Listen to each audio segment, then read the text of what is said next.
அனைவரும் ஒருங்கிணைக்க பாஜக தான் தன்னை சார் அதெல்லாம் விட்டுருங்க, அதெல்லாம் முடிஞ்சு போனது சார். அதை முடிஞ்சு போனது, அதை பற்றி ஏன் பேசுறீங்க?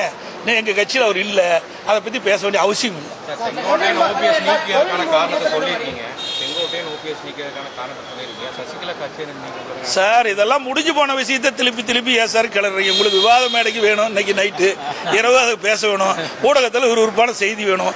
இதெல்லாம் முடிந்து போன விஷயம், அதை பற்றி பேச வேண்டிய அவசியம் இல்லை. அதனால எந்த பயனும் இல்லை.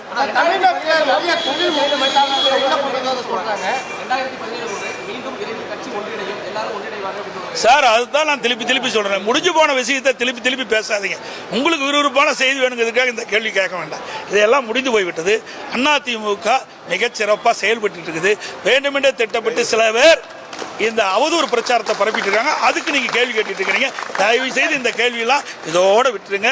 அன்பு கூர்ந்து உங்களை கேட்டுக்கிறேன் சார்.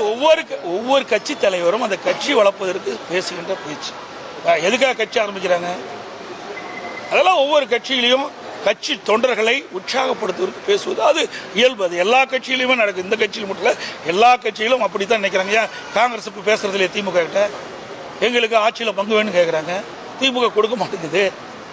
ஆக அவருடைய கட்சியை வளர்ப்பதற்கு, கட்சியுடைய தொண்டர்களை உற்சாகப்படுத்துவதற்காக இப்படிப்பட்ட கருத்துக்களை எல்லா கட்சியுமே முன்னிலைதான் செயல்படுத்துவோம். நிறைய தொழில் முதலீட்டாக மாநாடு நிறைய தொழிலாளர் ஈர்த்ததா சொல்றாங்க. ஆனா அந்த 4 வருஷத்துல எத்தனை இளைஞர்களுக்கு வேலை வாய்ப்பு உருவாக்கி இருக்கு அப்படிங்கிற தகவல் இதுவரைக்கும் தமிழக அரசு தரப்புல அறிவிக்கல. எப்படி பாக்குறது? தாங்க நான் தான் வெள்ளை அறிக்கை கேட்டேன், வெள்ளை பேப்பரை காட்டினேன். இதுதான் அவருடைய பதில்.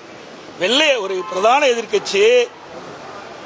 எதிர்க்கட்சி உங்களை போல் இருக்கின்ற மக்களுடைய சந்தேகங்கள், இளைஞருடைய சந்தேகங்களை போக்குவதற்கு இன்றைக்கு தமிழகத்தில் நீங்கள் தொழில் முதலீட்டு மாநாட்டு நடத்திருக்கிறீங்க. எவ்வளவு முதல் ஈர்க்கப்பட்டது, எவ்வளவு தொழில் வந்திருக்குது, எவ்வளவு நிதி வந்திருக்குது, எவ்வளவு பேருக்கு வேலை வாய்ப்பு கிடைச்சுன்னு கேட்டால் வெள்ளை பேப்பரை நேற்றார். என்ன பதில் சொல்ல முடியும்? அரசாங்கத்துக்கிட்ட தான் எல்லா புள்ளிவரம் இருக்குது, எங்ககிட்ட கிடையாது. அது மட்டும் இல்லை, இன்றைக்கு இந்த ஸ்டாலின் அவர்கள் ஜெர்மன் நாட்டுக்கு போகும்போது நம்முடைய தொலைக்காட்சி நண்பர்களை சந்தித்து பேட்டி கொடுத்தார்.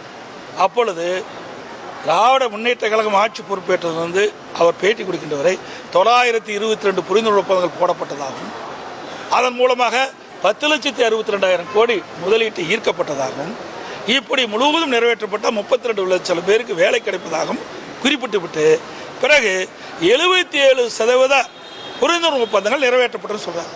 77% புரிந்துணர்வு ஒப்பந்தங்கள் நிறைவேற்றப்பட்டு சொன்னா சுமார் 25 லட்சம் பேருக்கு வேலை கிடைச்சிருக்கணும். எங்க வேலை கிடைச்சது? கோயம்புத்தூர்ல எத்தனை லட்சம் பேருக்கு வேலை கிடைச்சது? அத்தனையும் பொய். ஏன்னா வெள்ளை பேப்பரை காட்டினார்ல, அதுதான் உண்மை. எதுவுமே இல்லை என்பது அவர்களே காட்டிட்டு சென்றுட்டாங்க. அது மட்டும் இல்லை, இன்றைய தினம் எல்லா துறைகளிலும் ஊழல் நடந்துகிட்டு இருக்குது. இன்னைக்கு உள்ளாட்சி துறையில் இந்த குடிநீர் வடிகால் வாரியத்திலிருந்து அங்கே பணியாளர் நியமிக்கின்ற பொழுது சுமார் 888 கோடி ஊழல் நடைபெற்றதாக பத்திரிகை செய்யும். இது வரைக்கும் அது முழுமையான விளக்கு கிடைக்கவே இல்லை. அதேபோல் மதுரை மாநகராட்சியில் சுமார் 200 கோடி வருவாயில் ஊழல் நடந்திருக்குது. திமுக அரசாங்கம் தான் கண்டுபிடிச்சிருக்குது. ஆக இவ்வளவு ஊழல் நடைபெறுகின்ற ஒரே அரசாங்கம் திமுக அரசாங்கம் தான் நடந்துட்டு இருக்குது. அது மட்டும் இல்லை, இப்போ ஜல்லி குவாரி நடத்திட்டு இருக்காங்க. அதில் அண்மையில் வந்த செய்தி, எங்களுக்கு கிடைத்த தகவல், ஒவ்வொரு குவாரிக்கு 10 லட்சம் ரூபா அந்த குவாரி உரிமையாளர் கொடுக்க வேணும். திமுக மேலிடத்து கொடுக்கணும். ஒவ்வொரு ஏக்கருக்கும், குவாரியில் இருக்கிற ஒவ்வொரு ஏக்கருக்கும் 5 லட்சம் ரூபா கொடுக்கணும்னு இப்போ ஒரு வாய்மொழி உத்தரவாக பிறப்பிக்கப்பட்டதா செய்தி மிக வன்மையாக கண்டிக்கத்தக்கது. ஏற்கனவே ஒரு டன்னுக்கு குவாரியில் அதில் ஒவ்வொரு டன்னுக்கும் எவ்வளவு விலை நிர்ணயம் செஞ்சாங்க.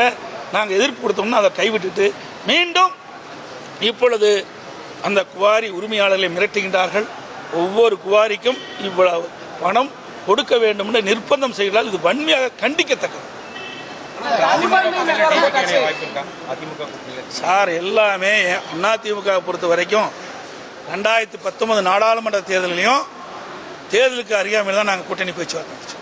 2021 சட்டமன்ற பொதுத் தேர்தலையும் கூட்டணி பேச்சுவார்த்தை, தேர்தலுக்கு குறுகிய காலத்தில் நாங்கள் பேச்சு கொடுத்தோம். 2024 சட்டமன்ற நாடாளுமன்ற பொதுத் தேர்தலையும் தேர்தலுக்கு அருகாமையில் குறுகிய காலத்தில் தான் நாங்கள் கூட்டணி அமைச்சோம். அதே போல் தேர்தலில் நெருங்கின்ற பொழுது கூட்டணி அமைக்கப்படும், நிச்சயமாக உங்கள் முன் தெரிவிக்கப்படும் என்ற செய்தியை சொல்லி அனைவருக்கும் நன்றி. வணக்கம். இல்லையா